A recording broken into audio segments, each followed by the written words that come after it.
Hi everyone, my name is Adarsh Mishra and आप देख रहे हैं यूथ नेशन कोडर्स। आज हम लोग बात करने वाले हैं लीड कोड पे रिपीटेड सबस्ट्रिंग पैटर्न नाम की प्रॉब्लम के बारे में। बहुत ही बेहतरीन प्रॉब्लम है और इसका सबसे एफिशिएंट अप्रोच मैं आपको यहाँ पे बताने वाला हूँ, और जो इसकी ब्रूट फोर्स अप्रोच है वो हम लोग आपस में डिस्कस कर लेंगे और देखेंगे कि उसमें कितना टाइम लग रहा है। ठीक है, तो क्वेश्चन मुझसे क्या कह रहे हैं यहाँ पे कि गिवन अ स्ट्रिंग, ऐसा आपको एक स्ट्रिंग यहाँ पे प्रोवाइडेड है, आपको चेक करना है कि क्या ये स्ट्रिंग बन सकती है। क्या अगर हम इस स्ट्रिंग की किसी एक सब स्ट्रिंग को पकड़ लें, हमारे पास कोई स्ट्रिंग दी गई है, उसका हमें कोई एक सब स्ट्रिंग पकड़ना है, ठीक है, और हमें जो है चेक करना है कि हम उस सब स्ट्रिंग को अगर हम कई बार रिपीट करें तो क्या हमारी यही ओरिजिनल स्ट्रिंग बन पाएगी कि नहीं बन पाएगी। इसको और समझना है और देखना है कि हमारा क्वेश्चन हमें एग्जैक्टली क्या बोल रहा है। तो उसके लिए हम लोग यहाँ पे टेस्ट केसेस पे चलते हैं। ठीक है, अगर ऐसा होता है तो हम लोग को ट्रू देना है, वरना फॉल्स देना है। जैसे कि अपनी यहाँ पे स्ट्रिंग आपको दिख रही होगी ए बी। अगर आपको यहाँ पे ए बी ये स्ट्रिंग दिख रही है, अब आपको यहाँ पे इसकी कोई भी एक सब स्ट्रिंग पकड़नी है। जैसे कि हम लोग की आंखें देखो चीख चीख के बोल रही हैं कि आदर्श ए बी ये है और ए बी ये है। इसका मतलब ए बी ही एक ऐसी सब स्ट्रिंग है जिसको आप अगर मल्टीपल टाइम रिपीट्स करोगे तो आपकी ओरिजिनल स्ट्रिंग बन जाएगी। बिल्कुल सही बात है, बट ये आपका आंसर आपकी आंखों ने दिया, बट कंप्यूटर की तो आंखें होती नहीं है। तो उस केस में क्या होगा, तो उस केस में एक सबसे बेसिक अप्रोच क्या हो सकती है कि भाई ए बी, तो इसकी सारी पॉसिबल सब स्ट्रिंग आपको पता होनी चाहिए। बट सब स्ट्रिंग होता क्या है, तो इसके लिए मुझे सब स्ट्रिंग बताना पड़ेगा। जल्दी से बता देता हूँ कि अगर आपको ए बी दिया गया है, सब स्ट्रिंग इसकी पॉसिबल क्या है। देखो, सब स्ट्रिंग मतलब कंटिन्यूअस सेट ऑफ कैरेक्टर्स, ठीक है, जो कंटिन्यूअस लोकेशन में मतलब अगल बगल हो। जैसे कि देखो, इसकी सब स्ट्रिंग एक हो सकती है, एक अकेले बी हो सकती है, ठीक है।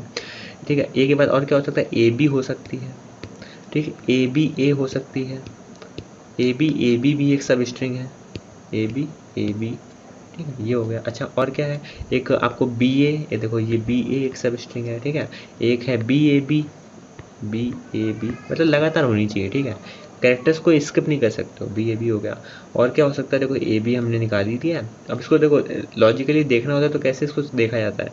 सबसे पहले हम लोग क्या करते हैं, एक कैरेक्टर फिक्स कर लिया, ए लिख दिया है, ए बी ये लिख दिया है, ए बी ये लिख दिया है, ए बी ये लिख दिया, ठीक है। अब हम क्या करेंगे, अब हम सीधा अगले वाले कैरेक्टर पे आएंगे, बी पे, बी लिख दिया है, बी ए लिख दिया है, बी ए बी लिख दिया है, ठीक है, ये हो गया। फिर हमने आया यहाँ पे ए पे, ए लिख दिया है, यहाँ पे ए बी भी लिख दिया है, और बस ए बी ही होगा। फिर इसके बाद हम आगे आएंगे और यहाँ पे हम बी को पकड़ें, बी हमने यहाँ पे लिख दिया। इसका मतलब इसकी सारी पॉसिबल सब स्ट्रिंग क्या जनरेट हो रही हैं, ए बी ए बी और बी ए बी।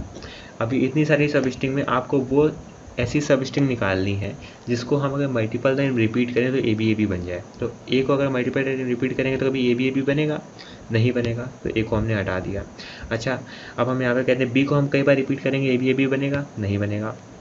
बी ए को करेंगे नहीं बनेगा, बी ए बी को करेंगे नहीं बनेगा, ए बी को हम यहाँ पे एक बार यहाँ पे रिपीट करेंगे, ए बी तब जाके बन सकता है। बट हमें मल्टीपल टाइम रिपीट करना है, एक से ज़्यादा बार, तो ये भी पॉसिबल नहीं है, ठीक है, ये भी नहीं है। ए बी ए, तो ए बी ए को अगर आप दोबारा रिपीट करो क्या हो जाएगा, ए बी ए और ए बी ए, बट ये तो मेरे एस के बराबर नहीं है, तो ये भी नहीं हो पाएगा, ठीक है। तो अब मेरा आखिरी में बचा क्या, ए बी। अच्छा, ए बी को अगर हम यहाँ पे दो बार रिपीट करें, तो मतलब जितनी बार भी रिपीट करें ए बी ऐसा, ये पॉसिबल है, हाँ यार हो गया।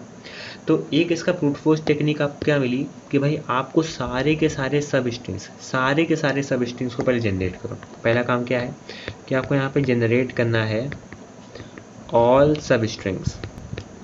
इसके बाद सारी सब स्ट्रिंग्स को आप आपस में रिपीट करके देखो, सबकी सबको एक एक बार के चेक करके देखो कि क्या उनकी रिपीटिशन में हमारी एस बन रही है कि नहीं। बन रही है तो ठीक है, तो आंसर ट्रू दे दो, नहीं बन रही तो आंसर फॉल्स दे दो। बट इसमें प्रॉब्लम है, जो सब स्ट्रिंग आप जनरेट कर रहे हो, सब स्ट्रिंग्स कैसे जनरेट होंगे, आपने खुद देखा था। पहले हमने ए को सेलेक्ट किया, फिर इसको ए को अकेला रखा, फिर ए बी रखा, फिर ए बी ए रखा, फिर ए बी रखा, फिर इसके बाद हमने बी को पकड़ा। तो हर बार हम एक एलिमेंट सेलेक्ट कर रहे हैं और बाकी सबसे उसको जोड़ रहे हैं। तो इसमें कितना टाइम लग जाएगा, सेलेक्ट पहले तो एक एलिमेंट को फिक्स करने में लग जाएगा एन टाइम। इससे 2 लूप से काम हो जाता है असल में सब स्ट्रिंग बनाने वाला। अगर आपने ना देखा तो वीडियो मेरी प्रॉब्लम सॉल्विंग वाली प्लेलिस्ट पे देख सकते हो, जो कि आई बटन पे आ रही होगी, ठीक है। अब यहाँ पे उसको बाकी से जोड़ने में अलग टाइम लग जाता है n इंटू, मतलब एक n स्क्वायर वाली अप्रोच हो सकती है ये, जिसमें आप सब स्ट्रिंग सारी निकालोगे। इसके बाद आप n टाइम में उन सारी पॉसिबल सब स्ट्रिंग्स को उठा के चेक करोगे, ठीक है, और चेक करोगे क्या ए बी बन रहा है। तो आपकी ये एन स्क्वायर वाली अप्रोच है, ये आपकी बिल्कुल यहाँ पे चलने नहीं वाली है। तो हम लोग यहाँ पे कुछ खास अप्रोच देखने वाले हैं जो कि मैंने बिल्कुल स्पेशली आप लोग के लिए ढूंढी है। अच्छा, अब यहाँ पे सवाल ये कि हम लोग यहाँ पे करेंगे क्या। तो पहले इससे पहले एग्जाम्पल नंबर 2 देख लेते हैं। ए बी तो आपको दिख गया ना, ए बी और ए बी, तो हमारा आंसर आ रहा है ट्रू। हाँ भाई, कोई ऐसी सबस्ट्रिंग है इसके अंदर, इसको हम रिपीट करेंगे तो हमारी ओरिजिनल सबस्ट्रिंग बन जाएगी। जैसे ए बी ए है, ए बी ए में क्या ऐसा आपको कोई भी ऐसा सबस्ट्रिंग दिख रहा है जिसको हम बार बार रिपीट करें तो ए बी ए बन जाए? नहीं यार, अगर मैं इसमें ए बी बोलूँगा ना तो ए बी को 2 बार रिपीट करोगे ए बी बन जाएगा, जबकि हमें ए बी ए बनाना है। तो यहाँ पे हमें ऐसा कोई भी सबस्ट्रिंग नहीं मिली, इसलिए मेरा आंसर क्या आ रहा है, फॉल्स आ रहा है। एग्जाम्पल नंबर 3 पे यहाँ पे देख सकते हो, ये बड़ी सी स्ट्रिंग है, इस बड़ी सी स्ट्रिंग में कोई एक आपको पैटर्न नजर आ रहा है क्या? देखो, जो पैटर्न होगा वही तो रिपीट हो रहा होगा, तो जो सबस्ट्रिंग होगी वही तो रिपीट हो रही होगी। तो मैंने बोला एक क्या है, ए बी सी, अच्छा फिर ए बी सी, अच्छा फिर ए बी सी, और फिर इसके बाद ए बी सी। मतलब ए बी सी ही एक मेरी क्या है, एक ऐसी सब स्ट्रिंग है ओरिजिनल स्ट्रिंग के अंदर जिसको अगर हम 4 बार रिपीट करें तो क्या होगा, मेरी ओरिजिनल बन जाएगी। इसका आंसर ट्रू आ रहा है। तो यहाँ पे जो आपने लॉजिक देखा जो हम लोग लगा रहे हैं वो बहुत ही ज़्यादा टाइम लेगा, बट हमारी आंखें कुछ और ही देख के बता रही हैं। मेरी आंखें एन स्क्वायर टाइम नहीं ले रही दादा, ये तुरंत बता रही है ए बी सी है कि नहीं। तो मेरी आंखें हैं, तो आंखें तो मेरे नयन तो कजरा रहे, वो बात अलग है। कंस्टेंट पे आते हैं, हमारी स्ट्रिंग के लिए 10⁴ तक जा रही है, और बस यही अकेला एकमात्र रीज़न था कि हम लोग की एन स्क्वायर वाली अप्रोच क्यों नहीं चल रही है, क्योंकि n की जगह 10⁴ रखो, हो जाएगा 10⁸ ऑपरेशंस, और 10⁸ ऑपरेशन जब आप उसमें लगाओगे, ठीक है, तो इतनी मैक्सिमम इतनी ऑपरेशंस अलाउड होती हैं। तो यहाँ पे दिक्कत कर जाएगा, सारे टेस्ट के पास नहीं होंगे, और एक बार हो सकता है एक पल को अगर चल भी गए तो भी ये एक एफिशिएंट अप्रोच नहीं है। ये तो बेसिक अप्रोच है ना, जो आपने सोची कि सारी सब स्ट्रिंग जन बना ली, फिर चेक कर रहे हैं उसको बार बार कि वो रिपीट कर रही है, रिपीट करके ओरिजिनल स्ट्रिंग बनाएंगी, तो पागल वाले सोल्यूशन है। ठीक है, तो बेसिक आइडिया हमारा क्या है कि अपन लोग अगर इन 3 ऊपर वाली क्वेश्चंस को देखें, जैसे देखें, और मैं आपको उसमें कुछ एक पैटर्न दिखा दूँ तो शायद आपको चीज़ें समझ में आने लगे। देखो, मैं कह रहा हूँ ए बी है, तो ये रहा ए बी। अच्छा, अब इसको मैं एक और रंग से यहाँ पे लिखे दे रहा हूँ, ए बी 2 बार मैंने लिख दिया। अच्छा, अगर मैंने इसको 2 बार लिख दिया तो इसका मतलब क्या है, अभी भी भाई, अभी भी मेरा ए बी ही रिपीट कर रहा है। तो मैं कह रहा हूँ क्यों ना पहला एलिमेंट हटाओ और लास्ट एलिमेंट हटाओ। तो सिंपली मैंने पहला और आखिरी एलिमेंट यहाँ पे उड़ा दिया। अच्छा, अब जो मेरे पास स्ट्रिंग बची है, अब मैं कह रहा हूँ अब जो मेरे पास स्ट्रिंग बची है, क्या उसमें मेरी ओरिजिनल स्ट्रिंग प्रेजेंट है क्या इसके अंदर ए बी है? हाँ यार, इसके अंदर ए बी है। और अगर इसके अंदर ए बी है, इसका मतलब क्या है? इसका मतलब है कि हमारा ए बी के अंदर एक ऐसा सब स्ट्रिंग है जिसको हम रिपीट करेंगे तो मेरा ए बी बन जाएगा। थोड़ा सा कंफ्यूजिंग होगा, मैं बताता हूँ ऐसा क्यों। देखो, क्योंकि भाई रियलिटी क्या थी कि भाई हमारा ए बी हमें स्ट्रिंग दिया गया था। क्या दिया गया था? A B. अच्छा, हमने क्या करा, इसी को एक और इसका भाई बना दिया, बगल में इसको साथ जोड़ दिया ए बी। अच्छा, अब रियलिटी ये है कि हमें पता है ना कि ओरिजिनल मेरी स्ट्रिंग क्या थी, ए बी। तो यहाँ पे ये रही दरार, मतलब ये ए बी ही अकेला ऐसा रिस्पॉन्सिबल सब स्ट्रिंग है जो 2 बार रिपीट कर रहा है, तभी मेरा ओरिजिनल बन रहा है।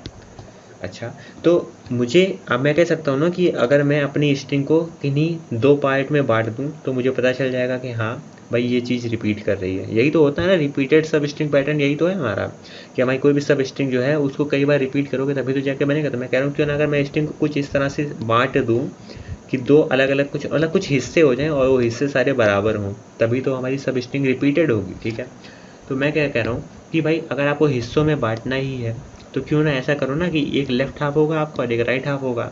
तो लेफ्ट और राइट हाफ को बदलने के लिए हमने क्या करा, हमने उसको स्ट्रिंग को 2 बार लिख दिया। क्या लिख दिया? A B.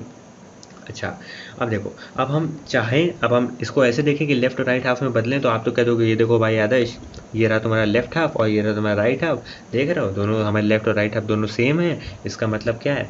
इसका मतलब है कि ये हमारी क्या है, एक रिपीटेड सब स्ट्रिंग पैटर्न की प्रॉब्लम को हमें ट्रू दे देना चाहिए, बट ऐसा नहीं है ना, क्योंकि आप ए बी आपने खुद ही जानबूझ के 2 बार लिखा है, तो आप इसको नहीं कह सकते। इसलिए मैंने कहा क्यों ना ऐसा करो कि पहला एलिमेंट हटा दो और दूसरा एलिमेंट हटा दो, ताकि कोई ये ना बोल पाए कि लेफ्ट और राइट हाफ को इस तरह से डिवाइड करना है। तो इसलिए मैंने क्या करा, बी और ए बी इसको इस तरह से बांटा। अब मैं आपसे कह रहा हूँ कि इसके अंदर आप कोई ऐसी स्ट्रिंग ढूंढो जो कि मेरी ओरिजिनल स्ट्रिंग के बराबर हो।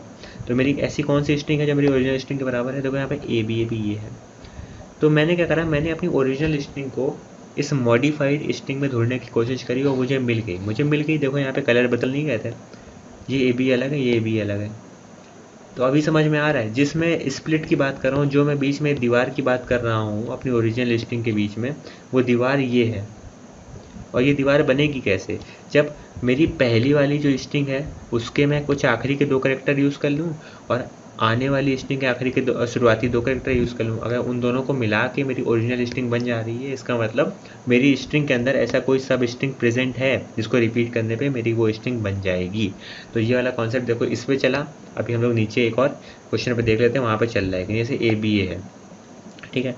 ए बी ए है तो मैं क्या कर रहा हूँ, लिख दिया मैंने ए बी ए और इसको एक और बार रिपीट करके लिख दिया ए बी ए, ठीक है। अब मुझे क्या करना है, अब क्योंकि मुझे इसको 2 हाफ में कन्वर्ट करना है, बट मैं ए बी है तो भाई मैंने जानबूझ के लिखा है, तो मैं क्या करूँगा, पहला और आखिरी एलिमेंट हटा दूंगा। अब जो मेरी नई स्ट्रिंग बची है, क्या इसके अंदर ए बी ए है क्या? तो भाई ए बी ए इसके अंदर नहीं है। अगर इसके अंदर नहीं है इसका मतलब ए बी ए की ऐसी कोई भी सब स्ट्रिंग नहीं होगी जिसको हम कई बार रिपीट करें तो ए बी ए मेरा बन जाए, तो इसका आंसर हो जाएगा फॉल्स। अच्छा, सेम अगर कॉन्सेप्ट मैं यहाँ पे ऑप्शन नंबर सी पे लगाऊँ तो उसको देख लेते हैं। यहाँ पे हमारा क्वेश्चन मुझसे कह रहा है कि ए बी सी 4 बार लिखा है, तो यार हमने लिखा ए बी सी और ए बी सी लिख दिया। अच्छा, अब मुझे 4 बार और लिखना पड़ेगा क्योंकि मुझे इसकी डुप्लीकेट कॉपी को बगल में चिपकाना है, ए बी सी और ए बी सी, ठीक है। और देखो एक ये लेफ्ट हाफ ये हो सकता था, राइट हाफ ये हो सकता था, बट इसको मुझे कंसीडर नहीं करना है क्योंकि मैंने जानबूझ के 2 बार लिखा है। तो मैं पहला और आखिरी में हटा दूंगा ताकि कोई ये ना बोल पाए कि भाई लेफ्ट और हाफ। तो देखो यहाँ पे मतलब मैंने पहला और आखिरी क्यों हटा रहा हूँ, मैं इसलिए हटा रहा हूँ ताकि कोई ये ना कह दे कि यहाँ से इसको तोड़ दो, इसलिए मैं हटा रहा हूँ। अच्छा, अभी मुझे चेक करना है कि इस पूरी बड़ी सी स्ट्रिंग में क्या कहीं भी मेरा 4 बार ए बी सी मतलब ओरिजिनल वाला जो मेरा ये स्ट्रिंग है ये आ रहा है क्या? तो मैं कहता हूँ ये देखो ये आ रहा है ए बी सी, ये देखो ऐसे आ रहा है, ठीक है। तो यहाँ पे आपको कई सारे पैटर्न दिख जाएंगे, बट मैं आपको क्या देखने की बात करूँगा। देखो मैं आपसे कह रहा हूँ कि इसमें आप ये मत देखो कि A B C 4 bar repeat हो रहा है, मैं कह रहा हूँ इसमें आप ये देखो ना कि ए बी सी ये सब स्ट्रिंग, ये भी तो सब स्ट्रिंग पॉसिबल तो बहुत सारी सब स्ट्रिंग्स हैं, बट मैं कह रहा हूँ ये भी तो एक पॉसिबल है ना। तो मैं कहता हूँ देखो, अब मैं कहता हूँ मिडल से अगर आप डिवाइड करोगे तो शुरुआती 2 पैटर्न ये उठा लो और बाद के 2 पैटर्न ये उठा लो, देखो प्रेजेंट है ना। इसका मतलब है हाँ भाई कोई ऐसी सब स्ट्रिंग है मेरी ओरिजिनल वाली स्ट्रिंग के अंदर जिसको मैं रिपीट करूँगा तो मेरा क्या हो जाएगा, ओरिजिनल सब स्ट्रिंग बन जाएगी। तो इसलिए मेरा आंसर इसका ट्रू आ रहा है। तो अभी ये कॉन्सेप्ट आपको समझ में आ गया होगा, ठीक है। काफ़ी थोड़ा सा अजीब सा ऑकवर्ड सा सोल्यूशन है, बट रीज़न इसका मैंने जस्टिफाई कर दिया है कि ऐसा क्यों हो रहा है। तो हम लोग क्या करेंगे, first character of input string जो होता है, हम जानते हैं कि फर्स्ट कैरेक्टर होगा हमारे रिपीटेड सब स्ट्रिंग का, और लास्ट कैरेक्टर जो हमारा इनपुट स्ट्रिंग का है वो हमेशा हमारा आखिरी कैरेक्टर होगा रिपीटेड सब स्ट्रिंग का। तभी तो मैं इस सब स्ट्रिंग रिपीट कर पाएगी, है ना। अच्छा, मैं क्या कह रहा हूँ कि मान लो कि मैंने s प्लस एस मतलब अपनी स्ट्रिंग को 2 बार जोड़ के S1 में रख दिया, जहाँ पे s मेरा इनपुट स्ट्रिंग है। फिर मैं पहला और आखिरी कैरेक्टर रिमूव कर दूंगा ताकि आप उसको ये ना बोल पाओ कि ये तो देखो लेफ्ट हाफ और राइट हाफ पहले से दोनों बराबर हैं, आप ऐसा ना बोल पाओ। फिर अगर मेरी स्ट्रिंग एग्जिस्ट करती है, ठीक है, तो हम रिटर्न कर देंगे ट्रू, अदरवाइज रिटर्न कर देंगे फॉल्स। अब यहाँ पर आपको चेक क्या करना है, आप स्ट्रिंग को जब कंपेयर करते हैं तो एक तरीका तो ये है कि जैसे मान लो आपको ये चेक करना है ए बी सी ये है। अब आप यहाँ पे देख पा रहे हो ये एक अलग पैटर्न है, ये अलग पैटर्न है। तो अगर आपको उसको सर्च करना है स्ट्रिंग को, जब आप किसी स्ट्रिंग में सर्च करते हो, मैंने कह दिया ए बी सी को सर्च करना है, तो सर्च करना तो मैं आपको अभी यहाँ नहीं बताऊँगा, ठीक है, कि सिंपली सर्च कैसे करा जाता है किसी एक स्ट्रिंग को दूसरी स्ट्रिंग के अंदर, ये तो आपको आना चाहिए, ठीक है। तो यहाँ पे मैं सिर्फ ये बता दूंगा कि आप सिंपली पाइथन में इन लगा के इसे चेक कर सकते हैं, क्या A B C in A B C ऐसा है। अगर ऐसा है तो रिटर्न कर दो ट्रू वरना फॉल्स, ठीक है। तो मैंने यहाँ पे कोड क्या बोल देगा, छोटा सा कोड है कि मेरी स्ट्रिंग जो थी उसको मैं इंटू 2 लिख देता हूँ। मान लो मेरे पास स्ट्रिंग थी ए बी सी, तो इंटू 2 लिख दूंगा, मतलब 2 बार मुझे इसको ए बी सी के बगल में भी तो ए बी सी लिखना पड़ता है ना। तो इसको ए बी सी को इस चीज़ में तब्दील करने के लिए मैं क्या करूँगा, इंटू 2 लिख दूंगा, इसका मल्टीप्लाई 2 से कर दो और उसको न्यू STR में रख दूंगा। न्यू STR में रख के मुझे पहला और आखिरी एलिमेंट हटाना है ना। इसका मतलब मैं कह रहा हूँ न्यू STR तुम पहले इंडेक्स से लेके आखिरी तक के एलिमेंट को उठा लो। तो पहले इंडेक्स से मतलब मैंने यहाँ से बी से उठाना चालू करा, बी से उठाया और आखिरी से एक कम यहाँ तक मैंने उठाया। तो ये जो मैं यहाँ पे स्ट्रिंग की स्लाइसिंग कर रहा हूँ उसको रख ले रहा हूँ, तो बी सी ए बी मेरा बचा, पहला और आखिरी लिमिट मेरा खत्म हो गया। अब मैं चेक करूँगा कि क्या मेरी ओरिजिनल स्ट्रिंग मेरी नई स्ट्रिंग में है, अगर है तो रिटर्न करो ट्रू, वरना रिटर्न कर दो फॉल्स। तो सिंपल यहाँ पे इतनी जरा सी प्रॉब्लम थी हमारी रिपीटेड सबस्ट्रिंग पैटर्न की। पहला सोल्यूशन क्या था, n स्क्वायर टाइम पे आप सारे पॉसिबल सबस्ट्रिंग ढूंढते और फिर आप चेक करते हैं कि क्या उन सब सारे सबस्ट्रिंग्स को रिपीट करके क्या हमारी ओरिजिनल स्ट्रिंग बनेगी कि नहीं। दूसरा सोल्यूशन कितना आसान है, हम लोगों ने सिंपली क्या करा, अपनी ओरिजिनल स्ट्रिंग को 2 बार लिखा। 2 बार लिखने के बाद अब हमने पहला और आखिरी कैरेक्टर हटा दिया और फिर हमने अपनी स्ट्रिंग को, तो अपनी नॉर्मल अपनी जो ओरिजिनल स्ट्रिंग है उसको हमने चेक करा हमारी मॉडिफाइड स्ट्रिंग में क्या उसमें प्रेजेंट है कि नहीं। अगर है तो ठीक है, नहीं है तो कोई बात नहीं। तो इसमें टाइम कितना लग गया, इसमें आपको टाइम लग जाएगा आपको बिग ऑफ n, मतलब रफली बिगो ऑफ n लगेगा। बट ये n स्क्वायर से तो बेहतर ही होगा ना, आपने सारी सब स्ट्रिंग तो कम से कम जनरेट नहीं करनी इसके लिए। तो ये चीज़ आपको यहाँ पे काफ़ी मदद कर जाएगी और इजीली ये सोल्यूशन आपका यहाँ पे सबमिट हो जाएगा हमारे लीड कोड में।